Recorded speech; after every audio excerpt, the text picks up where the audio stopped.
नाशिकमध्ये काँग्रेसचे अध्यक्ष मल्लिकार्जुन खरगे यांच्या सभेमध्ये मंडप उडाल्याची घटना घडलेली आहे। नाशिकमध्ये सध्या खरगेंची सभा सुरू आहे आणि याच दरम्यान हा मंडप उडाल्याचं समजतंय।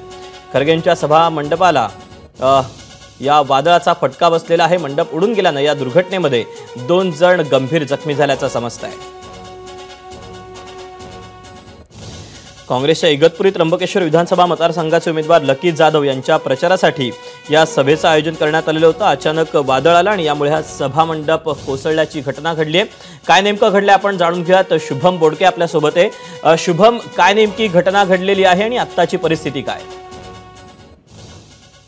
खरं तर इगतपुरी त्र्यंबकेश्वर विधानसभा मतदारसंघामध्ये काँग्रेसचे उमेदवार असलेले लकी जाधव यांच्यासाठी काँग्रेसचे अध्यक्ष मल्लिकार्जुन खरगे यांच्या सभेचं आयोजन करण्यात आलं होतं। मात्र या सभेसाठी मल्लिकार्जुन खरगे जवळपास 1.5 तास ज्या ठिकाणी उशिरा पोहोचले।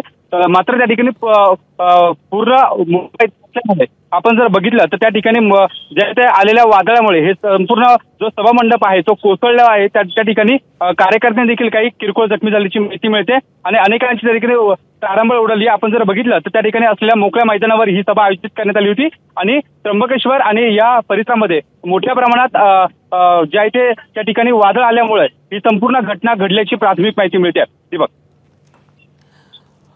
शुभम, आता परिस्थिती नियंत्रणात आहेत का? आणि यासोबतच दोघे देखील गंभीर झाल्याचं समजतं। याशिवाय आणखी कोणाला काही दुखापत झाली आहे का?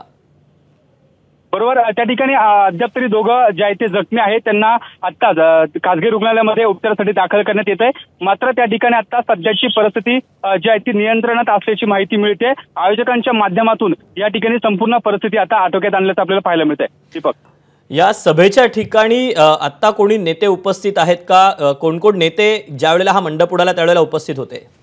त्या ठिकाणी मल्लिकार्जुन खरगे हे देखील त्या ठिकाणी उपस्थित झालेले होते आणि धुळे लोकसभा मतदारसंघाच्या खासदार शोभा बच्चाव आणि त्यासोबत स्थानिक काँग्रेस आणि महाविकास आघाडीचे पदाधिकारी त्या ठिकाणी उपस्थित होते।